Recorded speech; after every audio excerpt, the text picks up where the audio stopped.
semua, perkenalkan saya Novi Kristiani Jawa, NPM 2429 111020, Prodi Sistem Informasi Fakultas Sains dan Teknologi Universitas Sudadin. Di sini saya akan memaparkan materi tentang mata kuliah Analisa Proses Bisnis dengan dosen pengampu Ibu Yola Permata Bunda, SPD MKom. Di sini saya akan memaparkan materi dengan judul Dokumentasi dan Pengelolaan Kebutuhan. Mengapa dokumentasi itu sangat penting? Karena dokumentasi merupakan elemen krusial dalam setiap aktivitas organisasi, khususnya dalam pengembangan sistem atau pelaksanaan proyek bisnis. Dokumentasi tidak hanya berfungsi sebagai catatan tertulis, tetapi juga sebagai alat komunikasi, kontrol, dan pengambilan keputusan.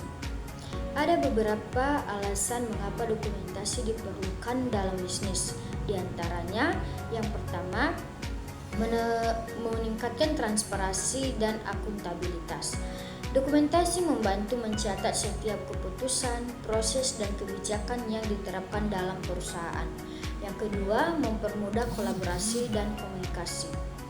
Dalam organisasi yang melibatkan banyak pihak, dokumentasi menjadi jembatan komunikasi yang memastikan setiap pihak memiliki pemahaman yang sama tentang proyek, kebijakan, atau prosedur tertentu.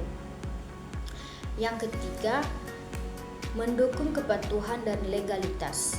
Dokumen-dokumen seperti kontrak, laporan keuangan, dan kebijakan internal membantu perusahaan memenuhi persyaratan hukum dan regulasi industri. Yang keempat, meningkatkan efisien dan konsistensi operasional. Standar operasional, prosedur atau SOP, manual kerja, dan panduan teknis memastikan kegiatan bisnis berjalan secara konsisten dan efisien. Yang kelima, sebagai basis pengambilan keputusan.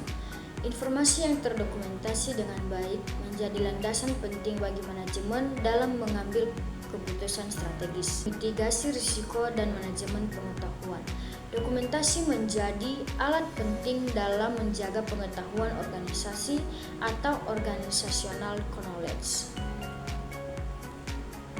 Dokumentasi kebutuhan dan katalog. Dokumentasi kebutuhan atau requirements dokumen adalah dokumen strategis yang menjembatani antara kebutuhan bisnis dan solusi teknologi.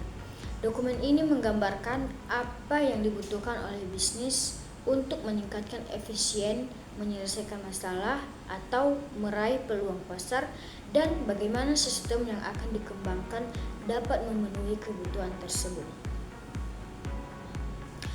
Dokumentasi kebutuhan biasanya berisi bagian-bagian. Yang pertama, pendahuluan dan latar belakang, atau introduction and background. Bagian ini berisi deskripsi dari situasi bisnis dan pendorong diadakannya proyek.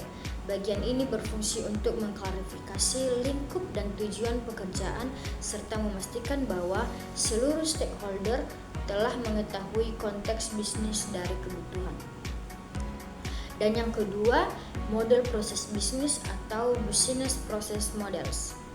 Pada umumnya, kebutuhan bisnis atau business requirement melibatkan perubahan dari proses bisnis yang ada dan solusi perangkat lunak yang baru ataupun ditingkatkan harus mendukung perubahan proses bisnis tersebut. Yang ketiga, model fungsi atau function models. Diagram yang menunjukkan fungsionalitas dari solusi software yang diajukan dapat diletakkan pada bagian ini. Diagram yang biasanya digunakan adalah konteks diagram dan use case diagram. Yang keempat, model data atau data model. Model data sangat dibutuhkan karena kebutuhan atau requirement membutuhkan data definition yang detail. Contohnya, bila berkaitan dengan pengembangan solusi software, solution, atau mengevaluasi paket off-the-shelf software. Yang kelima, katalog kebutuhan atau requirements katalog. Katalog adalah komponen utama untuk pemeriksaan atau audit terhadap kebutuhan karena menjadi tempat penyimpanan pusat informasi yang berkaitan dengan identifikasi, cross-referencing, dan sumber kebutuhan. Yang keenam, daftar istilah atau glossary of terms. Salah satu karakteristik untuk kualitas dari sebuah dokumen kebutuhan atau requirements document adalah memastikan bahwa terdapat definisi yang jelas terhadap kebutuhan sehingga dapat dibaca, dipahami, dan disetujui dengan mudah. Pengelolaan kebutuhan. Pengelolaan kebutuhan atau requirement management adalah rangkaian kegiatan yang bertujuan untuk memastikan bahwa kebutuhan yang telah didefinisikan dapat diterapkan, dilacak, diperbarui, dan disesuaikan sepanjang siklus hidup proyek atau sistem. Terdapat beberapa elemen dalam pengelolaan kebutuhan, di antaranya yang pertama, identifikasi kebutuhan. Setiap kebutuhan perlu untuk diidentifikasi secara unik sehingga setiap referensi yang berhubungan dengan kebutuhan itu hanya berkaitan dengan satu kebutuhan saja. Yang kedua, referensi kebutuhan atau requirement cross-referencing. Semua kebutuhan, requirement, dan dokumen yang saling berkaitan harus direferensikan sehingga pengembangan lebih lanjut dapat dilakukan karena informasi yang berkaitan dengan kebutuhan dapat diakses dengan mudah. Yang ketiga, sumber dan kepemilikan kebutuhan. Sumber digunakan untuk membantu mengidentifikasi apa atau siapa asal dari kebutuhan. Bila diketahui sumber kebutuhan, baik itu orang atau dokumen, maka dapat diperoleh tambahan informasi dalam pertimbangan untuk kebutuhan tersebut. Keempat, manajemen konfigurasi. Manajemen konfigurasi berkaitan dengan pengendalian setiap perubahan yang dibuat terhadap hasil dari proyek. Misalnya melalui dokumen yang digunakan untuk memastikan bahwa setiap perubahan yang dibuat dicatat secara teratur sehingga bisa dilacak kembali. Yang kelima, pengaturan perubahan. Perubahan sering terjadi dalam proyek.